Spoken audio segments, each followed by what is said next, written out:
여호와의 인자하심과 인생에게 행하신 기적으로 말미암아 그를 찬송할지로다.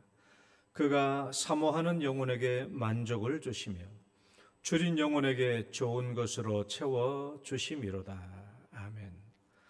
사랑과 은혜가 많으신 하나님 아버지, 오늘도 우리에게 거룩한 주일을 주시고 주님을 만나며 주의 말씀에 은혜 받는 시간을 베풀어 주심을 감사드립니다. 이곳에 성삼위 하나님 임재하여 주시고 사는 주의 백성들을 사랑을 베풀어 주시며 더욱더 큰 힘과 능력으로 살아갈 수 있도록 복된 예배가 되게 하여 주옵소서. 예수님 이름으로 기도드립니다. 아멘. 찬송가 4장입니다.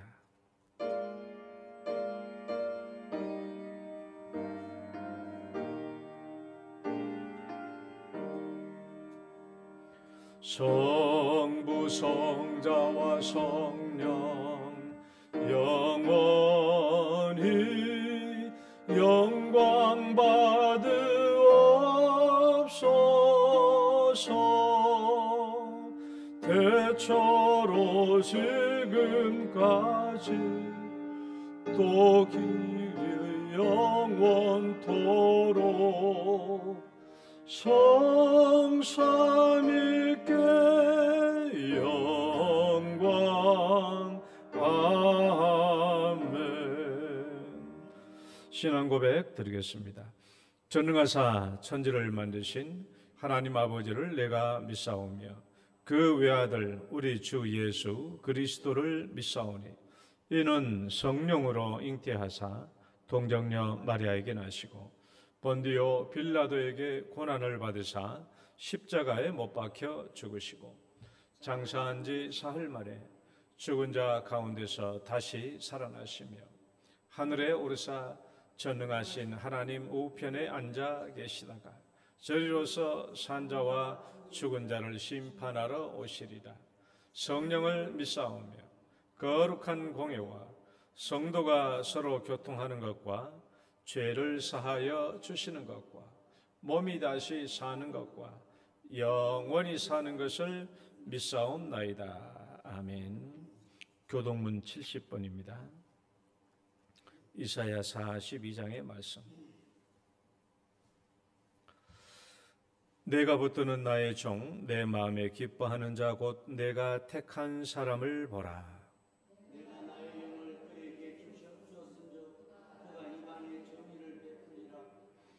그는 외치지 아니하며 목소리를 높이지 아니하며 그 소리를 거리에 들리게 하지 아니하며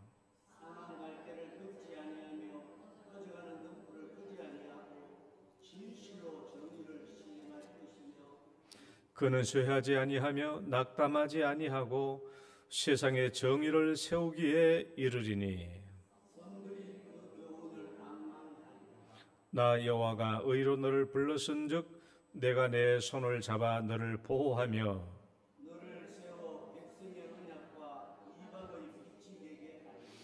내가 눈먼 자들의 눈을 밝히며 갇힌 자를 감옥에서 이끌어내며 흑암에 앉은 자를 감방에서 나오게 하리라. 아멘. 앉으셔서 찬송가 88장입니다.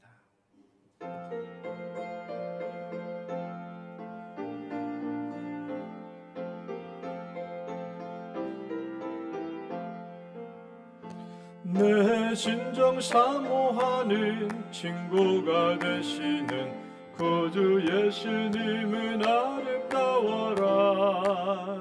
산 밑에 백합하여 빛나는 새벽별 주님 영원할 길 아주 없도다.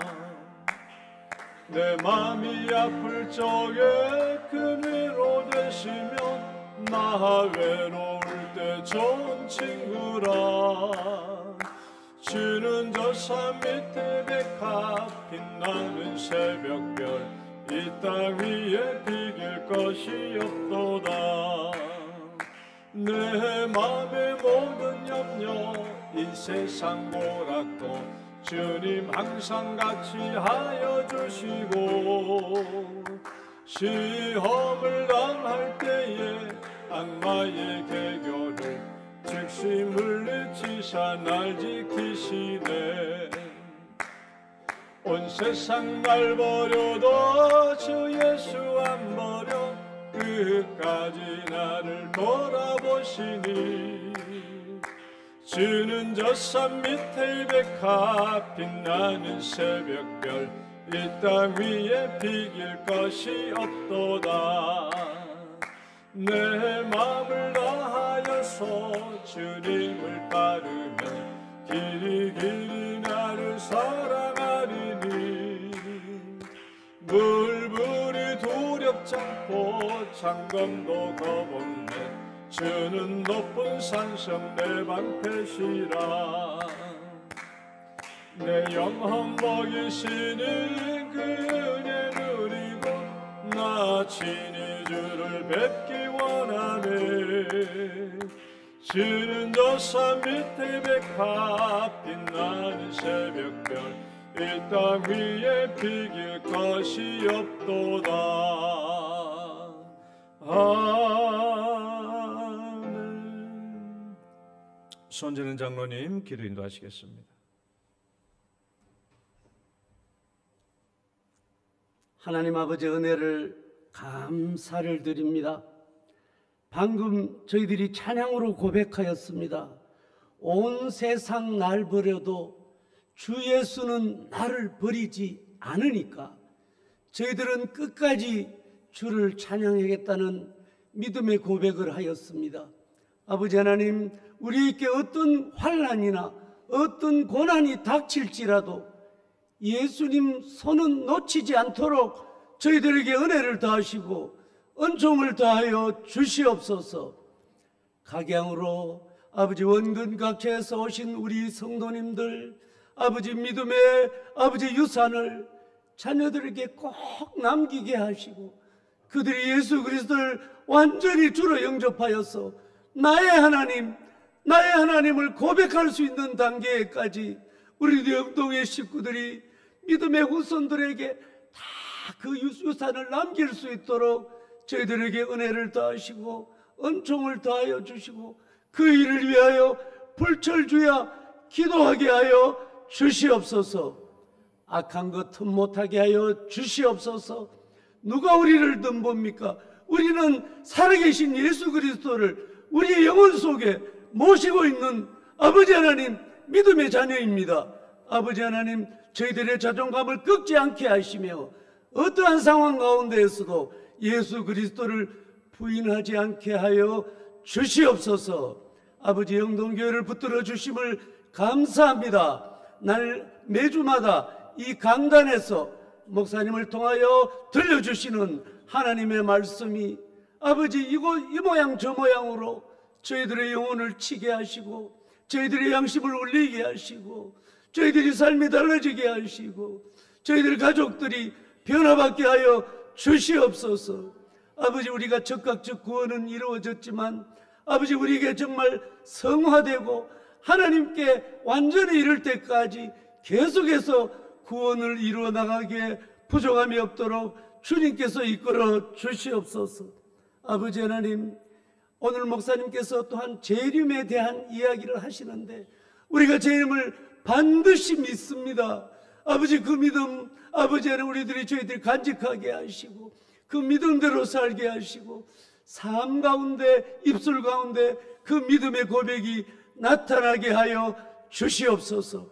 이런 시간에 예배를 나온 우리 모든 성도들을 축복하여 주시고 그분들이 목사님의 말씀을 통하여서 자신의 삶을 돌아보며 아버지 모든 사람들이 하나님께로 나아가는 아름다운 예배가 되게 도와 주시옵소서. 이 모든 말씀을 나사렛 예수 그리스도의 이름으로 기도드립니다. 아멘.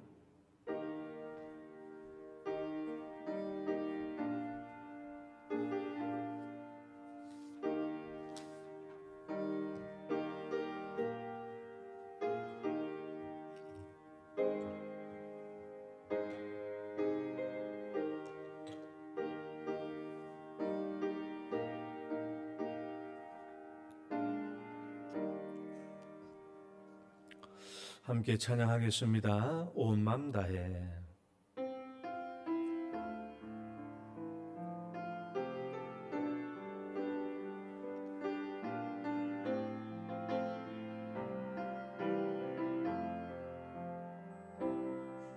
주님과 함께하는 이 고요한 시간, 주님의 보좌 앞에 내 마음을 쏟네. 모든 것 아시는 주님께 감출 것 없네. 내 맘과 정성 다해 주 바라나이다. 온 맘 다해 사랑합니다. 온 맘 다해 주 알기 원하네. 내 모든 삶 당신 것이니 주만 섬기리. 온 맘 다해 나 염려하잖아도 내 쓸 것 아시니. 나 오직 주의 얼굴 구하게 하소서. 다 이해할 수 없을 때라도 감사하며 날마다 순종하며 주 따르오리다. 온 마음 다해 사랑합니다. 온 마음 다해 주 알기 원하네. 내 모든 삶 당신 것이니 온 마음 다 온 마음. 다시 한번 찬양. 주님과 함께하는 주님과 함께하는 이 고요한 시간, 주님의 보좌 앞에 내 마음을 쏟네. 모든 것 아시는 주님께 감출 것 없네. 내 맘과 정성 다해 주 바라나이다. 온 마음 다해 사랑합니다. 온 마음 다해 주 알기 원하네.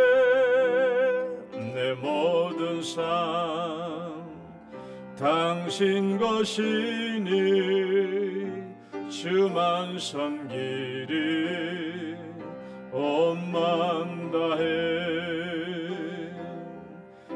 나 염려하잖아도 내 쓸 것 아시니. 나 오직 주의 얼굴 구하게 하소서. 다 이해할 수 없을 때라도 감사하며 날마다 순종하며 주 따르오리다. 온 마음 다해 사랑합니다. 온 마음 다해 주 알기 원하네.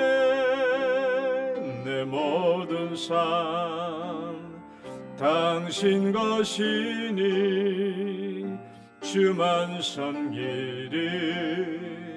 온 마음 다해 사랑합니다. 온 마음 다해 사랑합니다. 온 마음 다해 주 알기 원하네. 내 모든 삶 당신 것이니 주만 섬기리. 온 마음 다해 온 마음 다해 온 마음 다해.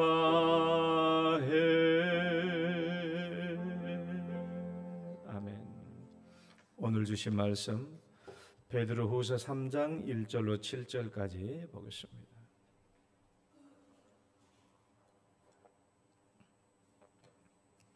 베드로후서 3장 1절에서 7절까지 교독하겠습니다. 사랑하는 자들아, 내가 이제 이 둘째 편지를 너에게 쓰노니 이 두 편지로 너희의 진실한 마음을 일깨워 생각나게 하여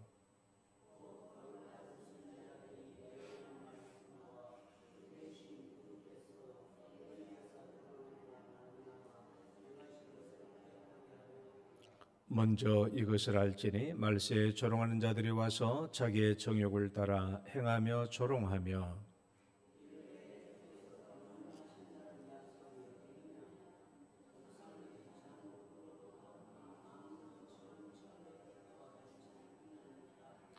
이는 하늘이 예적부터 있는 것과 땅이 물에서 나와 물로 성립된 것도 하나님의 말씀으로 된 것을 그들이 일부러 잊으려 함이로다.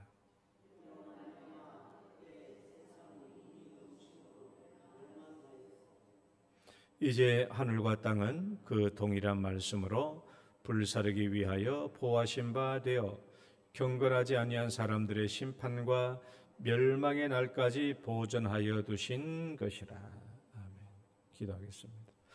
하나님 아버지 감사합니다. 오늘도 우리에게 주님께서 이 복된 말씀을 주시고 함께 이 말씀을 나눌 수 있도록 은혜를 베풀어 주심을 감사합니다. 하나님이여, 이 말씀으로 우리의 지상의 삶을 잘 교훈하며 주의 말씀과 은혜대로 살아가는 저희들의 신앙의 지침이 되게 하여 주옵소서. 예수님 이름으로 기도드립니다. 아멘. 할렐루야. 우리 옆 사람 인사합시다. 잘 오셨습니다. 주 이름으로 축복합니다. 오늘도 거룩한 주일에 올라오신 여러분 주 이름으로 축복합니다. 자, 오늘은 예수 그리스도의 재림과 신앙적 자세, 그러니까 베드로후서 3장은 전체가 예수 그리스도의 재림에 관한 본문입니다. 그래서 굉장히 우리가 주일날 오전 예배 때 한 번도 재림에 대해서 구체적으로 말씀을 다뤄본 적이 없었는데 성경을 차근차근 이제 강의하다 보니까 드디어 이 재림에 관한 부분을 우리가 만나게 되었습니다. 자, 여러분은 내가 살아있는 동안에 예수님이 재림할 것 같습니까? 아니면 예수님이 안 오실 것 같습니까? 어때요? 여러분이 살아있는 동안, 지금 뭐 내가 몇 년 살아있을지 모르겠지만 10년을 더 살게 될지 20년을 더 살게 될지, 하나님께서 왕창 복을 주셔가지고 30년을 더 살게 될지 모르겠지만 여러분이 살아있는 동안에 예수님이 재림하실 것 같아요? 아니면 안 오실 것 같아요? 우리 손지는 장로님은 어때요? 제가 장로님의 마음을 얘기해 드릴게요.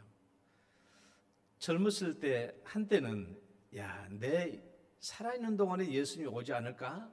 라고 생각을 했는데 가면 갈수록 아마 안 오실 수도 있다. 내 살아있는 동안에. 아마 손지른 장로님 내 말이 거의 비슷하죠? 저도 그랬거든요. 저도 젊었을 때 이제 대학교 때 예수님 믿고 믿음이 뜨거울 때 예수님 내 살아있는 동안에 아마 예수님 오실 수 있을 것 같다라는 막 뜨거운 마음과 확신이 들었는데 이제 나이가 점점 들고 보니까 안 오실 수도 있겠다. 예수님이 안 오실 수도 있겠다. 지금 제 마음은 아마 90% 이상은 내 살아있는 동안에 예수님이 안 오실 것 같고, 또 어떻게 말하면 정말 99.9%는 아마도 내 살아있는 동안에 안 올 수도 있을 것 같다라는 생각이 듭니다. 그러면 예수님의 재림에 관한 이 교훈은 지금 나에게 필요 있는 건가? 아니, 내가 죽을 때까지 그 예수님이 안 오실 확률이 거의 그냥 100%야. 예수님이 안 오실 확률이 거의 100%야. 믿음이 없다는 것이 아니라 안 오실 확률이 100%라고 생각된다고 한다면 이 예수님의 재림에 대한 교훈은 나에게 필요 없는 거 아닌가?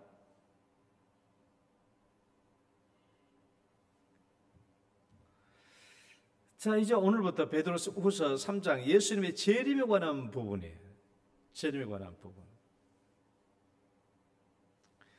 일단 이 거짓 교사들이 이 당시에 거짓 교사들이 예수 재림 없다, 예수 없다, 재림이라는 것 자체가 없다라고 부정하고 왜곡되게 가르쳤기 때문에 베드로가 이제 이 말씀을 가지고 그렇지 않다. 예수님의 재림은 있는 것이며 반드시 예수님이 오신다.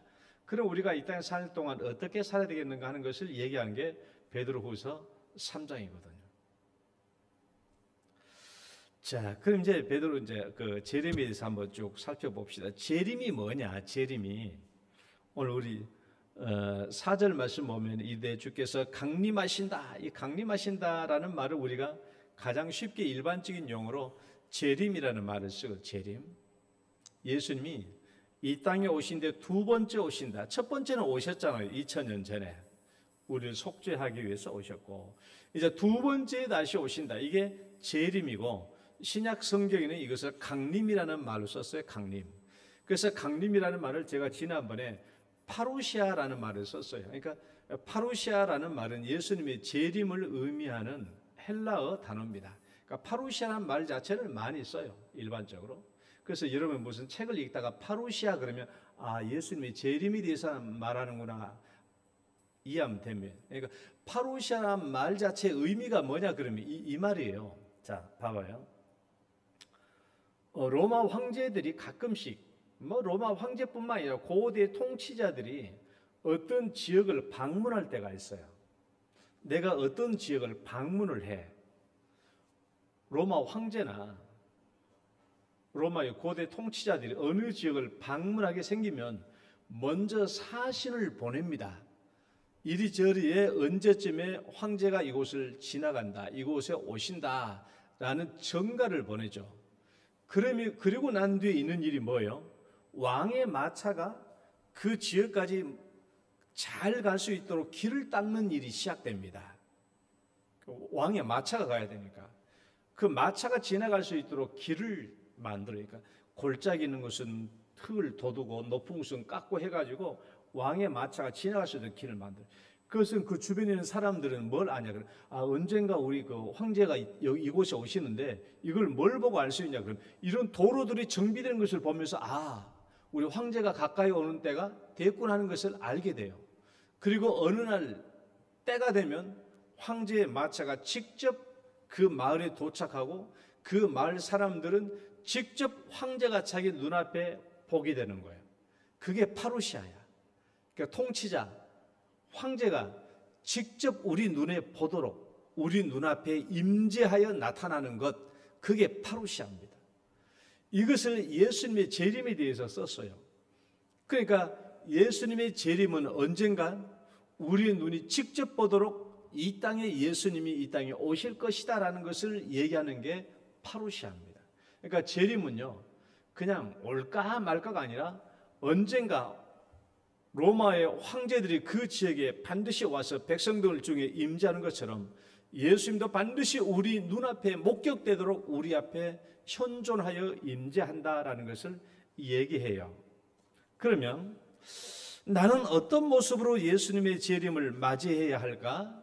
이제 두 번째 한번 생각해 봅시다. 자, 우리는 그러면 나는 어떤 모습으로 예수님의 재림을 맞이할 수 있을까? 자, 우리가 방금 얘기했던 것처럼 어쩌면 나 살아있는 동안에 예수님이 안 올 것 같다라는 거예요. 젊었을 때 한때는 예수님이 올 것 같이 느껴졌는데 이제 나이가 들고 이렇게 보니까 예수님이 안 올 것 같아. 그러면 나는 예수님, 재림하시는 예수님을 맞이할 수 있나? 나는 예수님의 재림을 맞이할 수 있나? 죽어버리면 내가 죽은 뒤에 예수님이 이 땅에 오면 예수님의 재림을 맞이할 수 있어요? 없어요? 없잖아요. 잘 생각해 봐요. 오늘 설교의 굉장히 중요한 부분이 그거예요. 내가 이 땅에 살아있는 동안에 예수님이 안 오실 것 같아. 그럼 예수님의 재림에 대한 말씀, 이 교훈들이 나하고 무슨 관계가 있지? 필요 없는 거 아닌가? 죽은 뒤에 예수님이 오시면 내가 깨어있을 필요가 뭐가 있냐고. 죽어버렸는데. 나는 예수님을 어떻게 맞이할 수 있나? 이거 가장 기본적인 것이니까 잘 들어두세요. 우리는 어쨌든지 간에 예수님의 재림을 맞이할 수 있어요. 첫 번째, 내가 살아있는 동안에 예수님을 맞이할 수 있어요. 우리는 방금 말한 것처럼 어쩌면 그 예수님이 내 살아있는 동안에 안 오실 수도 있어. 그러나 내가 살아있는 동안 예수님이 오시면은 우리는 그 예수님을 살아서 맞이할 수 있어요. 사도 바울의 말씀에 의하면 우리가 살아있는 동안에 예수님이 오시면 천사장의 나팔 소리와 함께 주의 호령과 함께 예수님이 이 땅에 재림하십니다. 우린 그걸 다 볼 수 있겠죠. 나는 여러분 꿈에 예수님이 재림하는 꿈을 꾼 적이 있어요? 나는 예수님이 재림하는 꿈을 꾼 적이 있어요. 그래서 나는 내가 내 구약 시대에 살았으면 영락없이 선지자 되었겠다는 생각을 여러 번 했어요. 막 하늘이 불타고 무너져 내리는 꿈도 꿨어요. 종말에 관한 꿈이죠.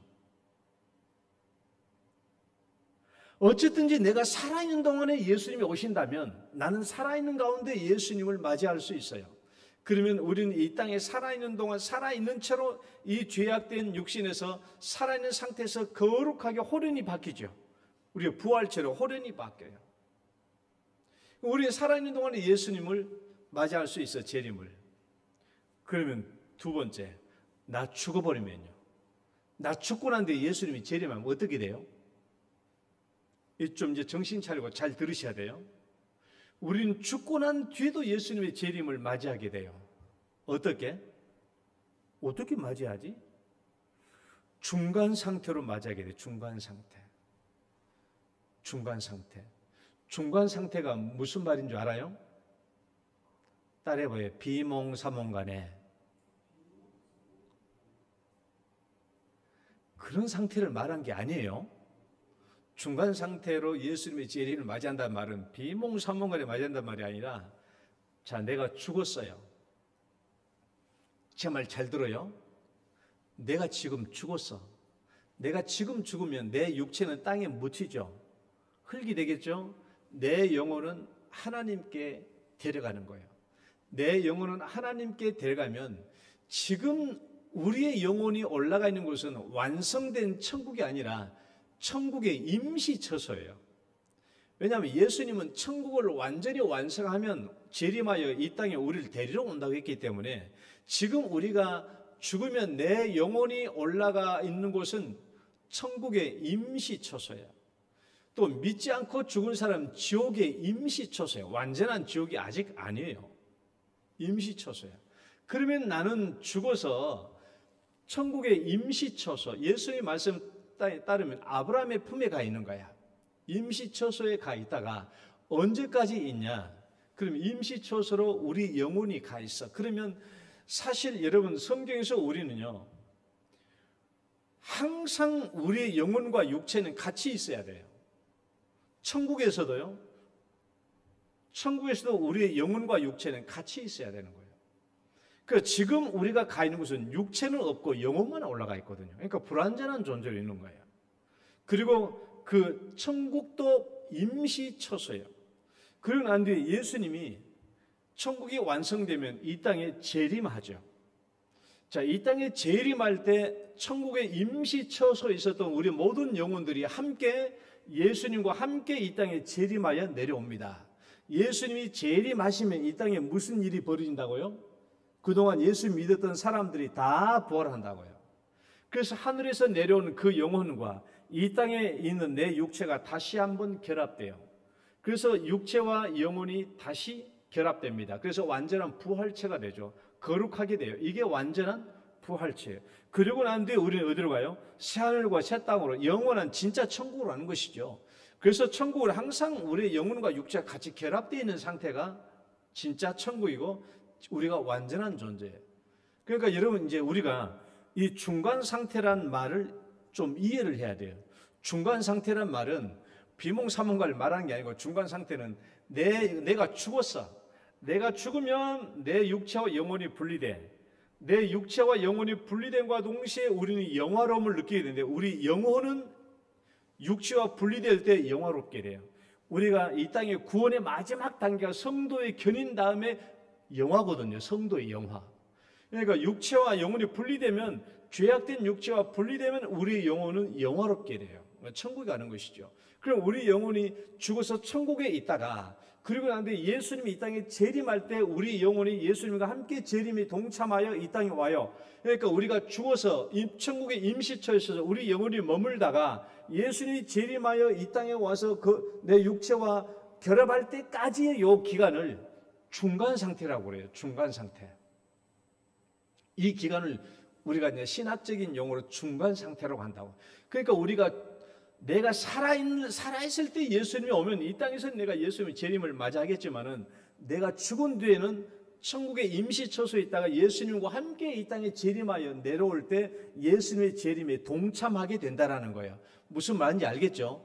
그러니까 여러분 내가 죽어도 내 영혼은 중간 상태에서 예수님의 재림을 함께 동참하게 된다는 것을 알아야 돼요. 그러니까 우리는 사나 죽으나 예수님의 재림과 무관 관계 없는 게 아니에요. 살아도 예수님의 재림을 살아서 맞이하고 죽은 다음에는 중간 상태에서 예수님의 지상 재림을 동참하게 되는 겁니다. 자, 재림에 대한 성경의 말씀을 한번 봐봐요. 예수님이 참 재림에 대해서 중요하게 말씀을 많이 하셨거든요. 자, 예수님이 재림의 말씀을 한번 구절들을 한번 봅니다. 자, 마태복음부터 한번 차근차근 읽어봐요. 시작. 그러므로 깨어 있으라. 어느 날에 너희 주가 임할는지 너희가 알지 못함이니라. 너희도 아는 바니 만일 집주인이 도둑이 어느 시간에 올 줄 알았더라면 깨어 있어 그 집을 뚫지 못하게 하였으리라. 이러므로 너희도 준비하고 있으라. 생각지 않는 때에 인자가 오리라. 이 말씀은 주로 예수님이 재림에 관한 예언을 했을 때는 언제냐 그러면 십자가에 못 박혀 죽기 일주일 동안이에요. 그때 주로 말씀을 많이 하셨어요. 내가 언제 다시 이 땅에 올 줄 모르니까 너희들 깨어 있으라. 깨어 있으라는 거예요. 생각지 않은 때에 인자가 올 것이다. 그 다음에 마가복음 읽어볼까요? 그러나 시작. 그러나 그 날과 그때는 아무도 모르나니 하늘에 있는 천사들도 아들도 모르고 아버지만 아시느니라. 주의하라. 깨어 있으라. 그때가 언제일지 알지 못함이라. 언제, 그날과 그때, 예수님이 재림하는 그날과 그때는 언제일지 아무도 몰라요. 천사도 모르고 아들도 모르고 아버지만 아시느니라. 그러니까 예수님의 재림의 날이 언제, 몇 월, 며칠, 몇 시에 오신다라고 그렇게 말하면 무조건 이단으로 치고 의심해야 돼요. 옛날에 우리 대구에서 뭐가 있었죠? 이장님의 다가올 미래를 대비하라. 그렇죠. 여러분, 그 팀들이 담이 선교였잖아요. 다가올 미래를 대비하라라는 그 책 여러분 읽어봤어요? 안 읽어봤어요? 대충 읽었어요. 나는 아주 정밀하게 다 읽었어요. 뭐 7살짜리 몇 살짜리가 그 환상으로 받았던 그 말씀을 다 기록해 놨잖아요. 그 언제 예수님이 오신다, 몇 월 며칠 몇 시에 오신다라고 얘기하면 무조건 가짜. 왜? 이건 몰라요, 사람이. 하나님은 우리 인간에게 알게 하고 오지 않습니다. 만약에 예수님이 말이죠, 내일 예수님이 오신다라고 분명히 우리에게 얘기해봐요. 그러면 사람들이 어떻게 하겠어요? 그동안에 선한 일을 못 베푼 거, 우리 손재는 장로님 집에 있는 돈 다 싸가지고 막 그때 무목사 그때 다 주겠죠. 무목사에 가지시라고요. 아니 그때 나가셔서 뭐하라고, 내일 예수님 오시는데. 어떻게 되겠어요? 온 세상이 혼란스럽게 되겠죠. 그러니까 예수님은 그렇게 오시지 않아요. 어느 날 갑자기 오시는 거예요. 우리 김영삼 대통령이 참 훌륭하신 것 중에 한 가지가 뭐였습니까? 그 경제 중에 금융실명제 있잖아요. 이런 금융실명제 어떻게 했어요? 어느 날 갑자기 얘기해 본 거예요. 어느 날 갑자기. 예고도 없이 그냥 갑자기 했어. 뭐 그렇게 해야 되는 거예요. 예수님은 갑자기 오신다. 아무도 몰라. 그 다음에 누가복음 봐봐요. 이 말씀은 정말 중요한 말씀이에요. 오늘 계속 얘기할 겁니다. 누가복음 21장 시작. 너희는 스스로 조심하라. 그렇지 않으면 방탕함과 술취함과 생활의 염려로 마음이 둔하여지고 뜻밖의 그날이 덕과 같이 너에게 임하리라. 이날은 온 지구상에 거하는 모든 사람에게 임하리라. 이러므로 너희는 장차 올 이 모든 일을 능히 피하고 인자 앞에 서도록 항상 기도하며 깨어 있으라 하시니라. 인자 앞에 서도록 항상 깨어 있어야 돼요. 그러면 요한복음 말씀 봐봐요. 시작. 가서 너희를 위하여 거처를 예비하면 내가 다시 와서 너희를 내게로 영접하여 나 있는 곳에 너희도 있게 하리라. 예수님이 천국을 완성해 이룩해 놓으시면 다시 와서 우리를 데리러 오신다라고, 재림하신다라고 얘기합니다. 자, 그러면 우리 중에 내가 살아있는 동안에 예수님이 올 수 있을까? 생각해 보면 회의적이란 말이에요. 안 올 가능성이 높아. 안 올 가능성이 높아. 그러면 만약에 내가 살아있는 동안에 예수님이 오시지 않는다면 이렇게 예수님이 간절히 말하고 깨어있으라, 그날이 언제인지 모르니까 깨어있으라, 기도하고 항상 거룩하게 깨어있으라는 이 말씀이, 내가 죽은 뒤에 오신다면 이런 말씀이, 이 교훈이 나에게 필요 없잖아요. 그래요, 안 그래요? 아니, 내가 죽고 난 뒤에 예수님이 오신다면, 야, 깨어있으라, 그날이 언제 올지 모르니까 너 반드시 깨어있으라, 깨어있으라, 너 기도하고 깨어있으라, 거룩한 거 너 깨어있으라. 이 말이 필요 없잖아. 내가 죽어버리고 난 뒤에 오신다면. 그러니까 만약에 내가 죽을 때까지 예수님이 안 오신다면 이 재림의 교훈이 사실상 나에게 무용지물이 아닌가? 불필요하지 않겠는가라는 거예요. 어때요? 그렇잖아요. 내가 죽은 뒤에는 깨어있을 필요가 없잖아. 내가 이미 죽었는데. 내가 이미 죽어 있는데 영적으로 깨어있을 필요가 뭐 있어요? 이미 죽어 있는데.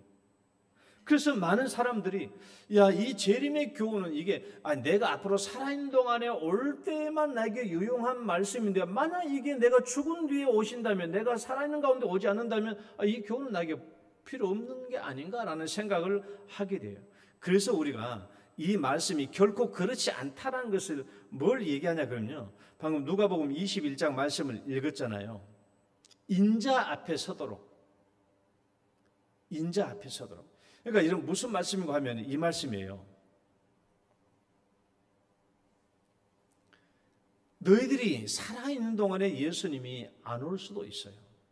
안 올 수도 있지만은 너희들이 죽은 뒤에라도 예수님 앞에 설 수 있어야 된다는 거예요. 예수님 앞에. 죽은 뒤에라도 더 쉽게 말하면 죽은 뒤에 너희들이 천국에 가 있어야 된다는 거예요. 너희들이 죽은 뒤에 천국에 가 있어야 나중에 예수님이 재림할 때 너희들이 예수님의 재림에 동참할 수 있다는 거예요. 그러려면 우리가 어떻게 살아야 되냐, 이 땅에 사는 날 동안.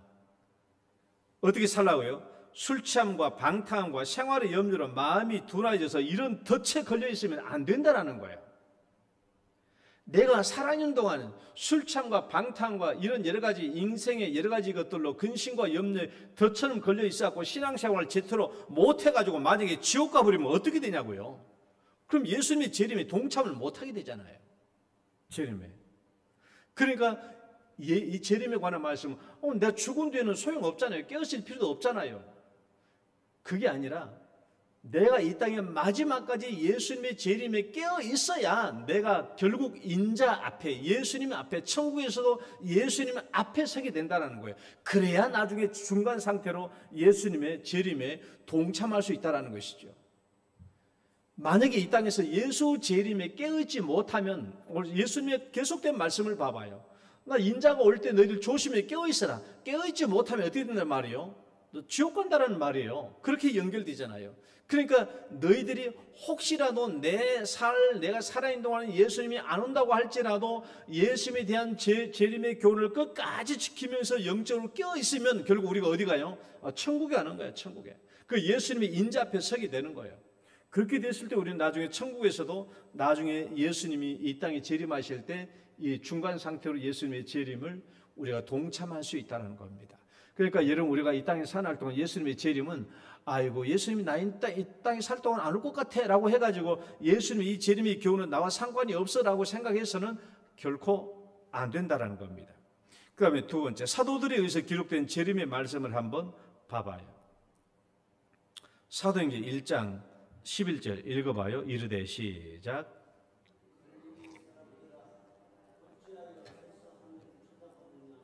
너희 가운데서 하늘로 올려지신 이 예수는 하늘로 가심을 본 그대로 오시리라. 예수님은 40일 동안 제자들과 함께 계시다가 승천하셨어요. 승천하실 때 그 천사들이 이렇게 말한 거거든요. 이 예수는 하늘로 가심을 본 그대로 오신다. 그대로. 모든 사람들이 다 보도록 오신다. 빌립보서 3장 20절 시작. 그러나 우리의 시민권은 하늘에 있는지라 거기로부터 구원하는 자 곧 예수 그리스도를 기다리노니. 우리는 다시 예수님이 이 땅에 오실 것을 기다리는 신앙이에요. 재림의 신앙이죠. 데살로니가 전서 시작. 주께서 호령과 천사등의 소리와 하나님의 나팔 소리로 친히 하늘로부터 강림하시리니 그리스도 안에서 죽은 자들이 먼저 일어나고. 예수님이 재림하시면 이 땅에서는 뭐가 일어나요? 부활이 일어나요. 그동안 하나님을 믿었던 영혼들이 다 살아납니다. 하나님의 백성들이 다 살아나서 하늘로부터 예수님의 재림과 함께 이 땅에 오셨던 그 영혼들과 영혼과 육체가 결합돼서 거룩한 부활체가 되는 겁니다. 자, 히브리서 9장 28절 시작. 이와 같이 그리스도도 많은 사람의 죄를 담당하시려고 단번에 들이신 바 되셨고 구원에 이르게 하기 위하여 죄와 상관없이 자기를 바라는 자들에게 몇 번째? 두 번째 나타나십니다. 첫 번째는 2000년 전에 오셨고 이제 다시 두 번째 나타나셔. 그래서 재림이라고 그래요. 자, 야고보서 말씀 시작. 너희도 길이 참고 마음을 굳건하게 하라.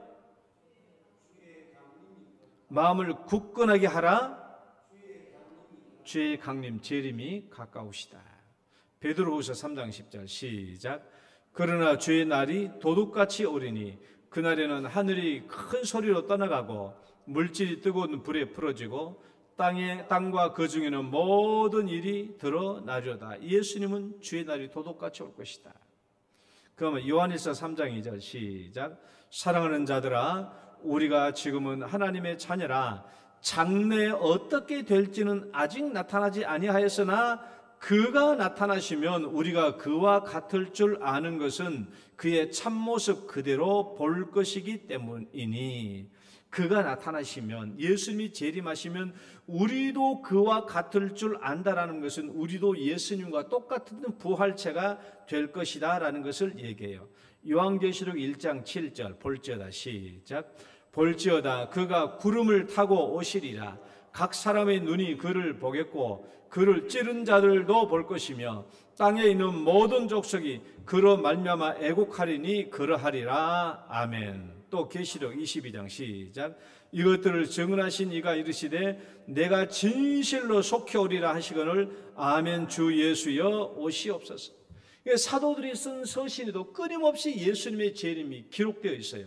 저는 이걸 가지고요, 예수님의 제자들이 왜 이렇게 계속 재림에 대해서 많이 강조하고 있는가, 이것은 무엇을 의미하는가, 두 가지를 의미해요.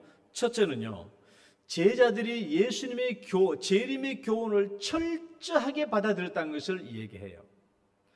예수님께서 재림, 나 이제 40일 뒤에 승천한다, 그리고 언젠가 다시 내려올 거야 라는 이 예수님의 재림의 교훈을 말씀하셨는데, 예수님의 제자들이 이 교훈을 철저하게 받아들인 것을 의미해요. 그러니까 이 신약성이 이게 다가 아닙니다. 재림에 관한 구절은 더 많지만은 일부만 이제 우리가 읽은 거예요.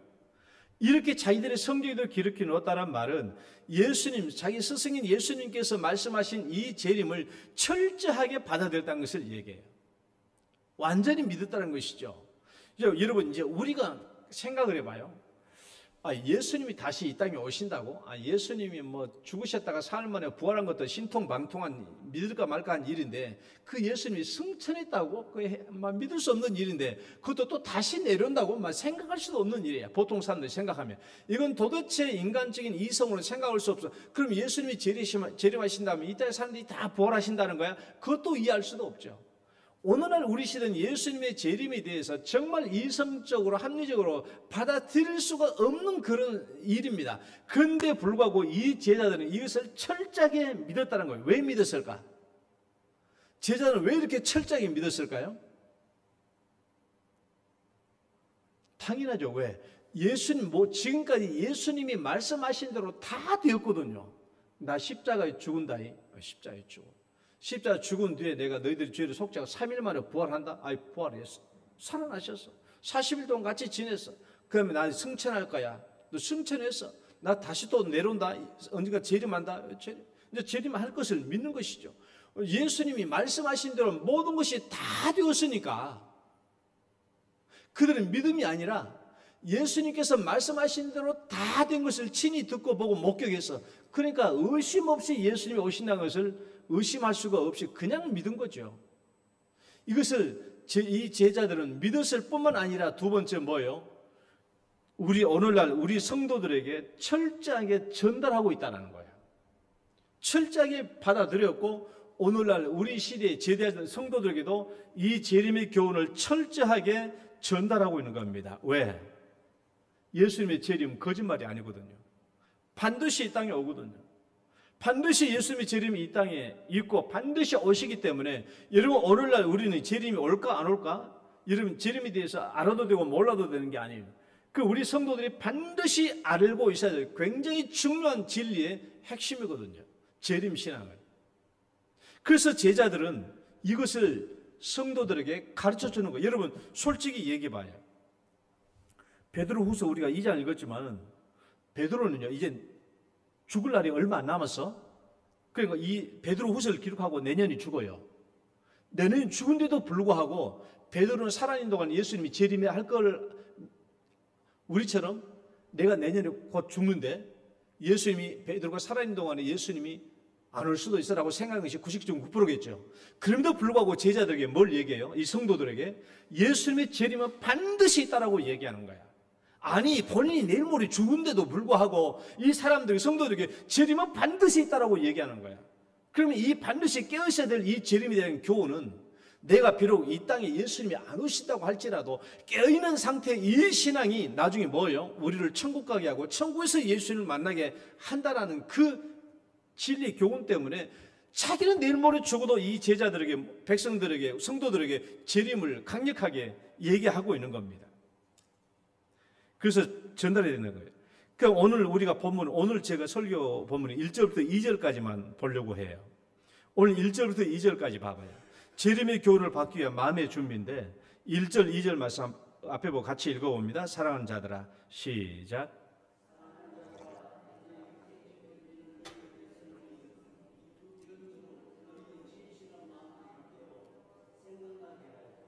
곧 거룩한 선지자들이 연한 말씀과 주 되신 구주께서 너희의 사도들로 말미암아 명하신 것을 기억하게 하려 하노라. 자, 이 말씀을 좀 계속 놔두고 봐봐요. 이 말씀을 보면은 베드로 전서와 베드로 후서를 기록한 목적이 여기에 나와 있죠. 내가 이 둘째 편지니까 베드로 후서잖아요. 이제 이 둘째 편지를 너에게 쓰노니 이 두 편지로 뭘 하려고 하는 거예요? 너희의 진실한 마음을 일깨워 주려고 하는 것이 이 서신의 목적이에요. 그러니까 자, 우리가 베드로 후서 1장 말씀에도 이런 말씀이 있었습니다. 항상 너에게 생각나게 하려 하노라. 또 너희를 일깨워 생각나게 함이 옳을 줄로 여기노니, 또 내가 떠난 후에도 어느 때나 이런 것을 생각나게 하려 하노라 해가지고 계속 생각나게 하려고 한다, 생각나게 하려고 한다, 너희를 일깨우려고 한다는 말을 계속적으로 반복했어요. 사실 내가 죽을 날이 임박해 왔다.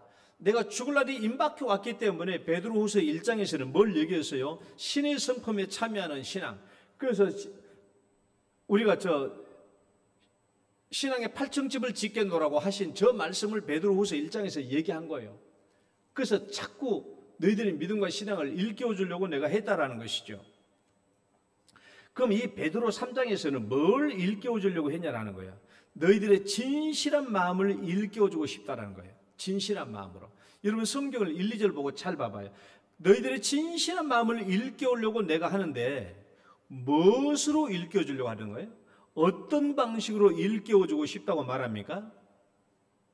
오늘 본문의 말씀을 보면은 너희의 진실한 마음을 일깨워 주려고 하는데 무엇으로?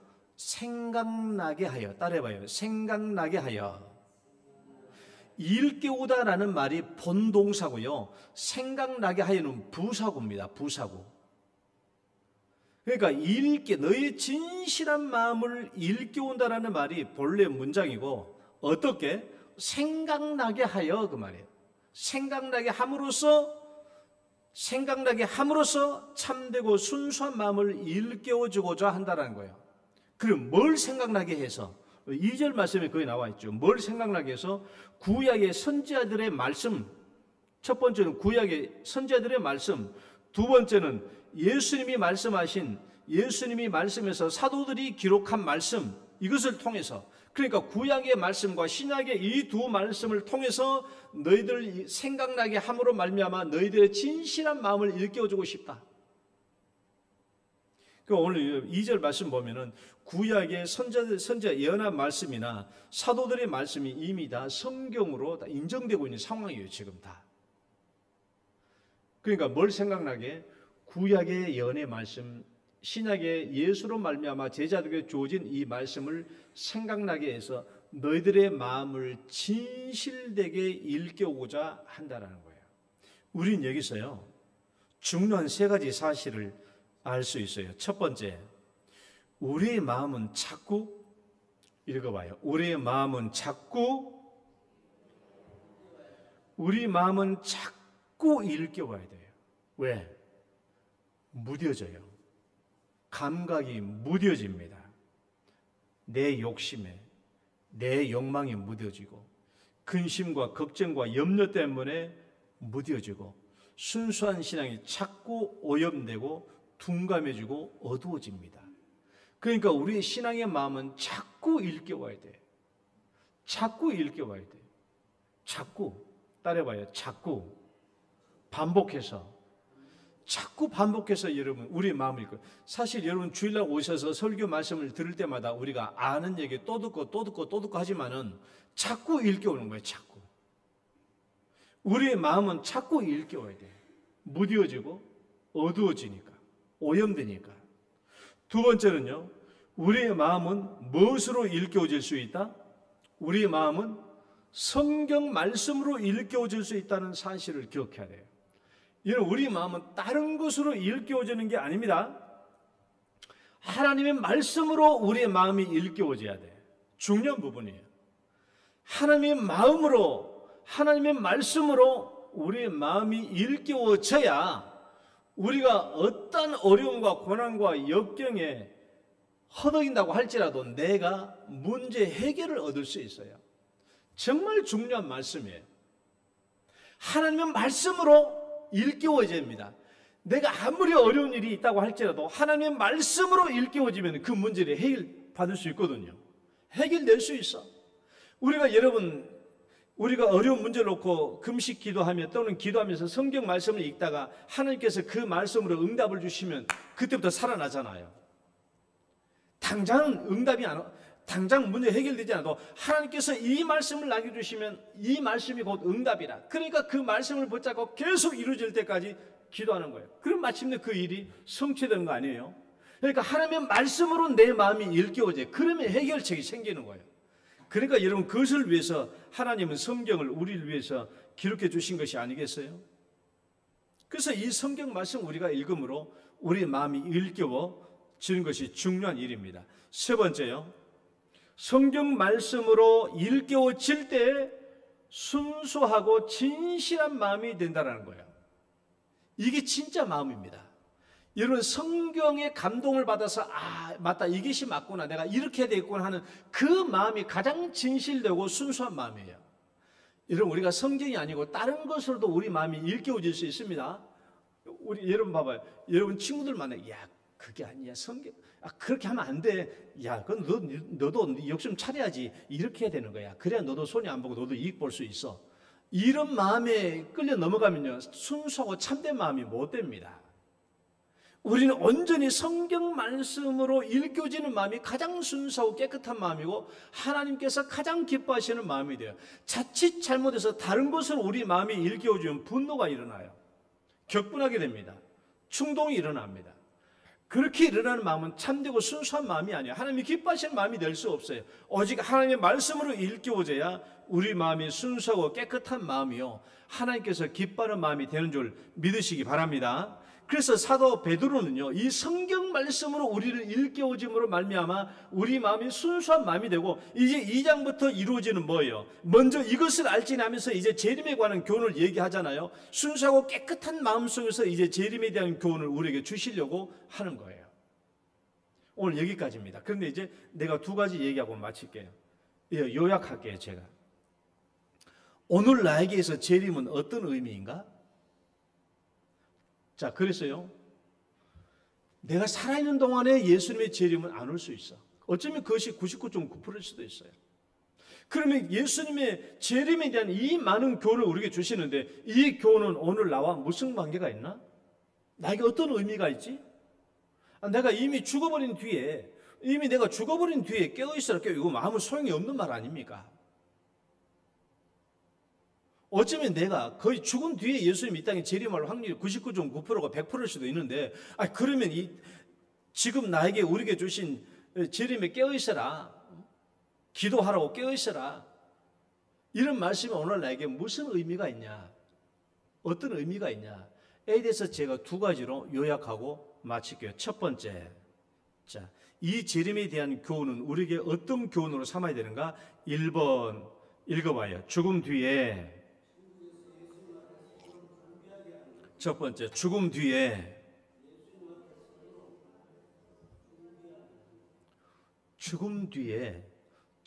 천국에서 예수님 앞에서 서도록 준비하게 하는 교훈이에요. 이 말 이해하겠죠? 예수님의 이 땅에 있는 날 동안 예수님의 재림을 맞이하지 못할 수도 있어요. 그러나 내가 이 땅에 산 날 동안 끝까지 예수님의 재림을 기억하고 내가 영적으로 깨어있고 근심과 걱정에서 벗어나고 방탕과 술 취에서 벗어나고 경건하게 깨어있는 이 신앙으로 말미암아 결국은 내가 어디 가요?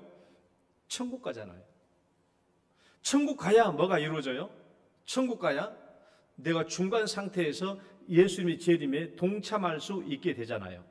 만약에 내가 천국까지 못하면 어떻게 돼요? 지옥에 임시 처소 있겠죠. 지옥에 임시 처소에 있다가 예수님이 재림하면 어떻게 돼요? 나는 생명의 부활이 아니라 심판의 부활로 오게 되는 거예요. 요한복음 5장 말씀 한번 읽어봐요. 진실로 진실로 너에게 이르노니, 시작. 진실로 진실로 너에게 이르노니 죽은 자들이 하나님의 아들의 음성을 들을 때가 오나니 곧 이때라. 듣는 자는 살아나리라. 이를 놀랍게 여기지 말라. 무덤 속에 있는 자가 다 그의 음성을 들을 때가 오나니 선한 일을 행한 자는 생명의 부활로, 악한 일을 행한 자는 심판의 부활로 오라. 예수님이 재림할 때의 부활은 두 종류예요. 그동안 예수님 믿고 하나님 믿고 선한 말씀과 양심대로 살아온 사람들은 생명의 부활이에요. 생명의 부활은 어디로 가요? 새하늘과 새 땅으로 천국으로 갑니다. 그러나 재림의 그날이 올 때까지도 깨닫지 못하고 깨어있지 못하고 방탕과 술처럼 그렇게 있다가 죽은 사람들은 나중에 죽어서 지옥의 임시 처소에 있다가 예수님이 재림할 때 무슨 부활이에요? 부활은 부활인데 심판받는 부활을 하게 되는 거예요. 이 두 종류의 심판, 부활 중에서. 그래서 우리가 이 땅에 사는 동안 예수님의 재림의 교훈은 필요 없는 게 아닙니다. 비록 이 땅에 내가 예수님의 재림이 안 올 확률이 100%라고 할지라도 우리는 끝까지 예수님의 이 재림의 교훈에 맞게 살아가면 우리는 나중에 천국에서 예수님 앞에 만날 수 있는 인자 앞에 서도록 하라라고 하는 이 말씀처럼 우리는 예수님 앞에 천국에서 만날 수 있으니까 천국 가게 하는 교훈이라 그 말이에요. 두 번째, 읽어봐요. 다시 한번 천국에서 예수님과의 개별적인 만남을 준비하게 하는 교훈이에요. 자, 여러분, 우리가 천국 가면 예수님을 1대1로 만날 기회가 있을까요? 여러분 어때요?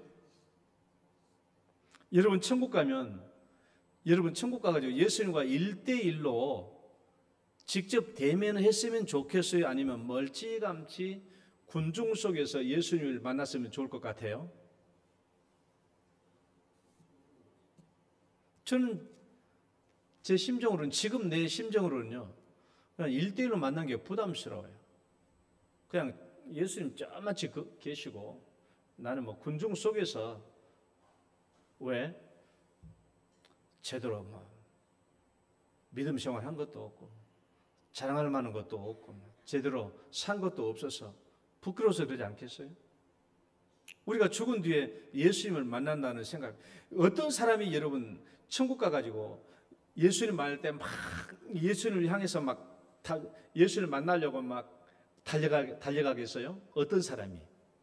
나는 방금 말한 것처럼 나는 못 그런다고.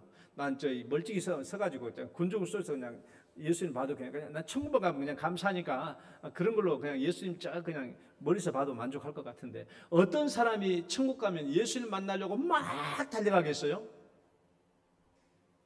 여러분이 그럴 것 같아요? 어떤 사람이 그러냐? 이 땅에 사는 날 동안 예수 믿음을 지키려고 애를 쓰고 고난 중에 참고 또 참고 이 예수 믿음을 지키려고 애를 쓴 사람, 손해보고 핍박받는 사람들은요, 예수 만나면 달려갈 거예요. 그래서 예수님 앞에 가서 펑펑 울겠죠. 예수님요, 내가 이 믿음 지키려고 얼마나 고생했는지 모릅니다. 문목사한테 핍박을 받고요, 손지는 장한테 내가 핍박도 받고요, 누구들 핍박을 내가 다 참았습니다. 이 믿음 지키려고 말입니다. 그 사람들은 예수 앞에 얼마나 펑펑 울겠냐고요. 근데요, 하나님이 주신 믿음으로 잘 먹고 잘 살아갑니다. 예수 믿고 그 믿음으로 잘 먹고 잘 사는 사람들, 그 사람들은요 달려가지 못합니다. 또 믿음을 가졌으면서도 세상 사람들처럼 똑같이 산 사람들은요, 예수님을 멀찌감치 보고 가까우지 마, 예수님 가까워지 오지 마, 그냥 거기 계시라고, 가까우지 말고 나 여기서 봐도 되니까, 그러지 않겠냐고요. 근데 어쩌면 내 생각으로는 천국 가면요, 아무래도 예수님이 1대1로 우리를 만날 것 같은 불길한 예감이 많이 들어요. 왜? 성경 구절 한번 봐봐요. 세 구절 가져오는데 한번 읽어봅시다. 우리가 지금은 거울로 보는 것 같이 희미하나 그때는 얼굴과 얼굴을 대하여 볼 것이요, 지금은 내가 부분적으로 아나 그때는 주께서 나를 아시는 것 같이 내가 온전히 아나. 이 말씀을 보면 천국에서는 예수님과 직접적인 교제와 관계가 이루어진다라는 말씀이거든요. 그러니까 예수님께서 천국에서 나와 1대1로 관계를 맺을 확률이 높아요. 정말 불길한 예감이 들죠. 그러면 두 번째 또 봐봐요. 보라 내가 문 밖에 서서 두드리니 누구든지 내 음성을 듣고 문을 열면 내가 그에게로 들어가 그와 더불어 먹고 그는 나와 더불어 먹으리라. 요한계시록에 있는 말씀인데, 이거 예수님의 교제 방식이거든요. 예수님의 교제 방식은 1대1로 집합적으로 한다는 게 아니에요. 1대1로 개별적으로 한다는 거예요. 우리가 천국 가면 예수를 만날 가능성이 점점 높아지죠. 마지막 성경 구절 봐봐요. 이것도 요한계시록인데, 다시 저주가 없으며 하나님과 그 어린 양의 보좌가 그 가운데 있으리니 그 종들이 그를 섬기며 그의 얼굴을 볼 터여 그의 이름도 그들의 이마에 있으리라. 이 성경 구절은 우리가 천국에서 직접 예수님을 대면하게 될 가장 확실한 말씀. 직접 얼굴을 보게 될까? 이 말은 얼굴 대 얼굴로 보게 된다는 말이에요. 그러니까 우리는 천국 가면요, 예수님을 1대1로 만날 확률이 99.999%예요. 그럼 우리가 어떻게 만나야 돼요? 도망가야 돼요? 예수님 만나자고 하면 도망가야 되냐고. 우리는 어쩔 수 없이 예수님을 만나야 돼. 1대1로. 1대1로 만나려면 그걸 준비하게 되는 거야. 준비. 이 땅에서 준비를 해야 돼. 지금 이 상태로 갔다가는 어떻게 해야 돼? 이 상태로 갔다가는 예수님과 1대1로 만날 때 부끄러움을 면치 못할 거예요. 그리고 우리가 이 땅에 사는 동안 예수 만나실 때 부끄럽지 않는 우리 신앙이 되도록 해야 되지 않겠습니까? 그게 재림의 교훈이에요. 내가 언제 올지 모르니까 늘 깨어 있어라. 거룩해라. 술 취함과 방탕에서 벗어나고 정말 거룩하고 청결하게 깨어 있는 신앙이 되어야 된다. 라는 이 말씀대로 살아야 나중에 천국 가서도 예수님과 1대1로 만났을 때도 부끄럽지 않지 않겠어요?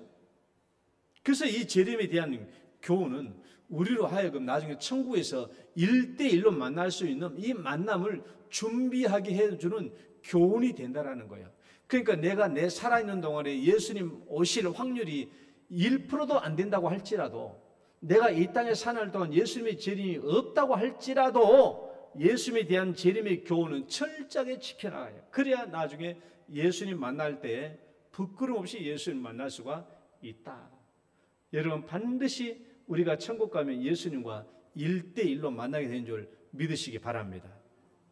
하나님 아버지 감사합니다. 오늘도 저희들을 인도하시고 또 이 말씀 가운데 도와주심을 감사합니다. 앞으로 우리가 예수님의 재림을 이 땅에 사는 동안 맞지 못한다고 할지라도 천국에서 예수님을 만날 수 있도록 도와주시고, 또 예수님을 만날 때 부끄럽지 않도록 우리가 이 땅에서 재림의 교훈을 잘 지켜나가게 하여 주옵소서. 예수님 이름으로 기도드립니다. 아멘. 찬송가 180장입니다.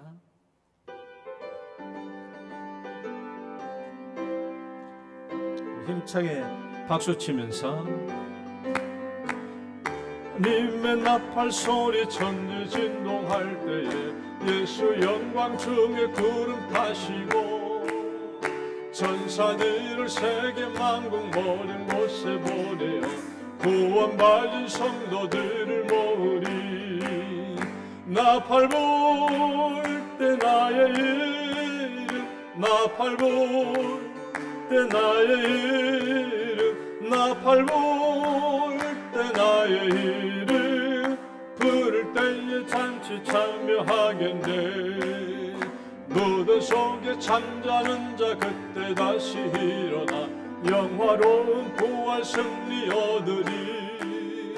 주가 택한 모든 성도 구름 타고 올라가 공중에서 주의 얼굴 배우리.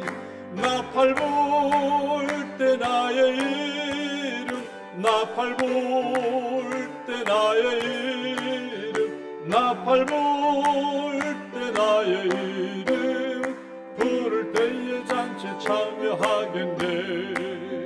주님 다시 오실 날을 우리 알 수 없으니 항상 기도하고 깨어 있어서 기쁨으로 보좌 앞에 우리 나가서도록 그때 참고 기다리겠네. 나팔 불 때 나의 이름, 나팔 불 때 나의 이름, 나팔 불 때 나의 이름, 부를 때에 잔치 참여하겠네. 아멘. 하나님 아버지 감사합니다. 오늘도 주 앞에 나올 때 주님께서 우리에게 물질의 복을 베풀어 주시는 대로 저희들도 그 은혜에 감사하여 11조 예물로 또 감사 예물로 1,000번째 선교 구제 건축 헌금으로 주일 예배 헌금으로 주 앞에 올려드립니다. 주님께서 이 작은 예물 하나하나 다 기뻐 받으시고 하나님 이 예물에 들어있는 간절한 기도의 제목들 마음의 심령들 다 헤아려 주시고 다 때가 되면 응답하여 주옵소서. 예수님 이름으로 기도드립니다. 아멘.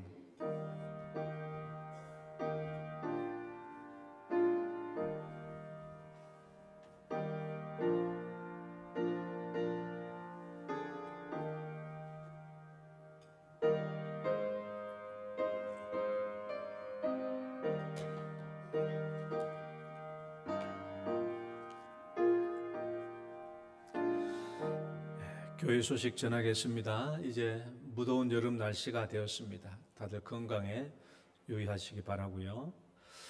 다음 주일 날 전도회 원료에 있습니다.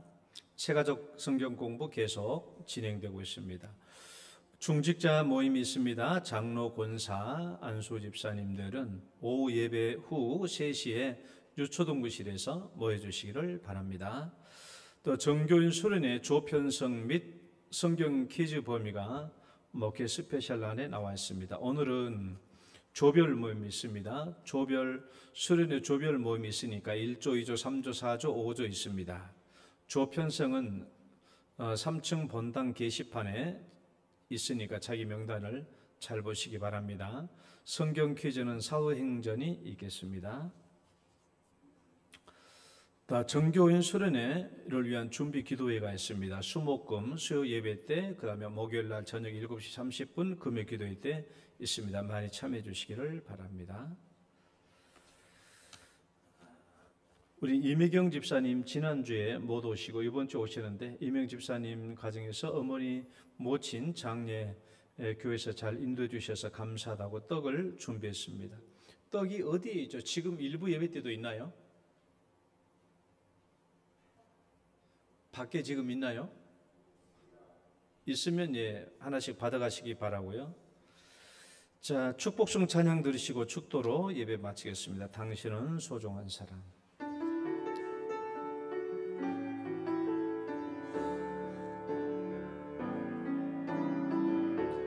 당신은 소중한 사람,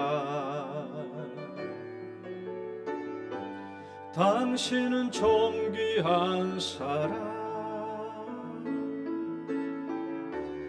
이 세상에 하나뿐인 당신은 내게 너무나도 소중한 사람. 그런 당신을 사랑해요. 그런 당신을 축복해요. 사랑받기에 합당한 당신을 주의 이름으로 사랑함. 옆사람 축복합니다. 주의 이름으로 축복합니다.